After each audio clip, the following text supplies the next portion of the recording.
Irmãos, para Agar, para a escrava Agar e para o seu filho Ismael, serem expulsos para o deserto representava a morte.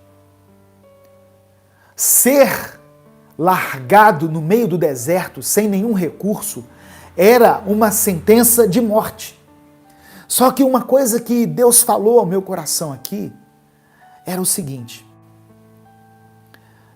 lembra que o texto se refere a Agar como uma escrava egípcia. Uma escrava. E eu estou pregando uma mensagem aqui sobre uma mãe que chorou por causa de um filho. E por causa desse choro, a vida dela e do filho foi transformada. Então só isso aí já daria para mim uma inspiração assim tremenda para terminar de ministrar essa palavra para você. Uma mãe que chora por um filho e cujo choro chega até Deus como uma oração. E a partir desse pranto, ela vê a cura, a transformação, a restauração, um futuro próspero e abençoado. Isso aqui por si só já bastaria.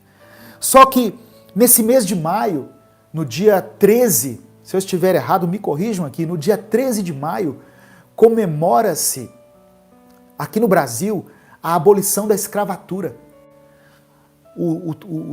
Os registros históricos afirmam que a princesa Isabel, na ausência do seu pai, assumiu o trono e assinou uma lei chamada Lei Áurea. O que essa lei determinava? O fim da escravatura. Eu estou falando de uma escrava que tinha uma promessa, mas que para que essa promessa se cumprisse, ela tinha primeiro que passar pelo deserto. E a passagem pelo deserto, embora num primeiro momento estivesse relacionada à morte de Agar e seu filho Ismael, essa passagem pelo deserto, esse abandono no deserto, simbolizava para eles também a liberdade. Antes da Lei Áurea, houve uma outra lei aqui no Brasil relacionada à escravidão, que era chamada a Lei do Ventre Livre. O que significava a Lei do Ventre Livre? Os filhos dos escravos não seriam escravos, mas seriam livres.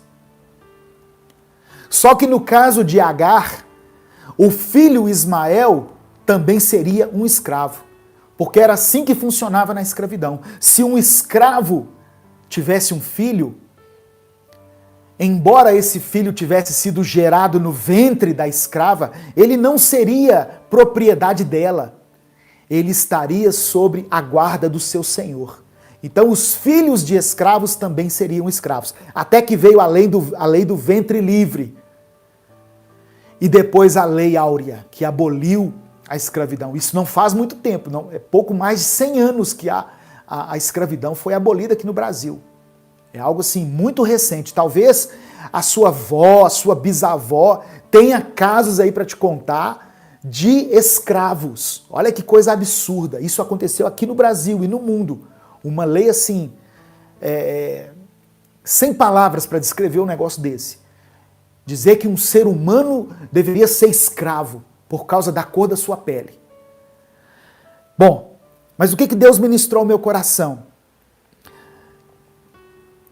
Agar e Ismael estavam sendo deixados ali no deserto para se encontrar com a morte.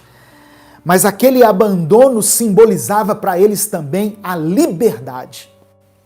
Então, Deus, ele transforma maldição em bênção. Deus tem a capacidade de transformar maldição em bênção.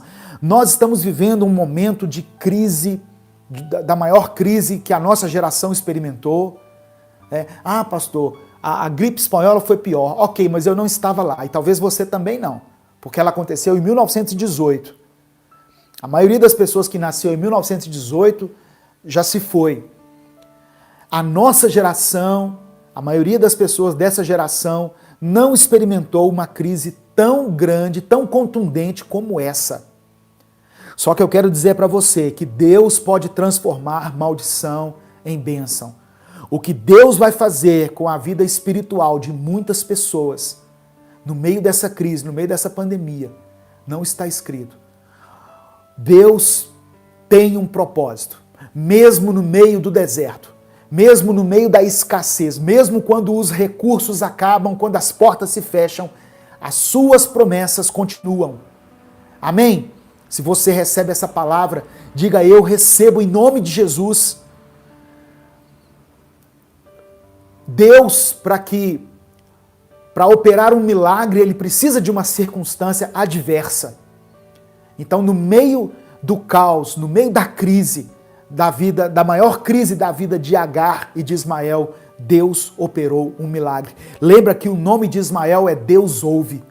Quando Ismael chorou, Deus ouviu o choro daquele menino. Deus ouviu o choro daquela mãe. O texto não diz isso. Mas a Bíblia diz que aqueles que semeiam com lágrimas, com cânticos de alegria, colherão seus feixes. Salmo 126.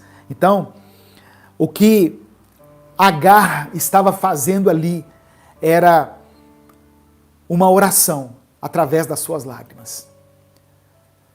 Então, algumas lições, né, que nós podemos tirar aqui dessa história. Confie na soberania e no poder de Deus. Deus está no controle e Ele vai cumprir a promessa na sua vida.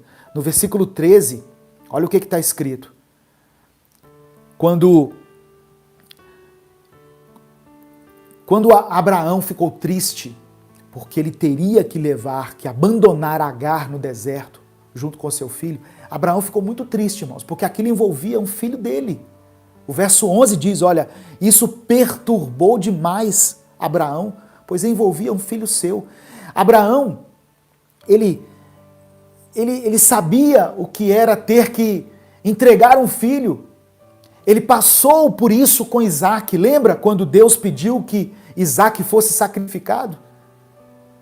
Você acha que Abraão foi rindo sacrificar Isaac? Ele obedeceu a Deus, mas aquilo perturbava ele.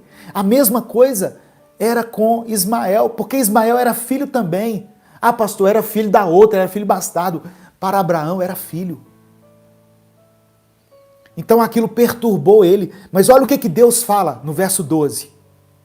Mas Deus lhe disse: não se perturbe, Abraão, por causa do menino e da escrava. Atenda tudo que Sara lhe pedir, porque por meio de Isaque que a sua descendência há de ser considerada. A sua geração será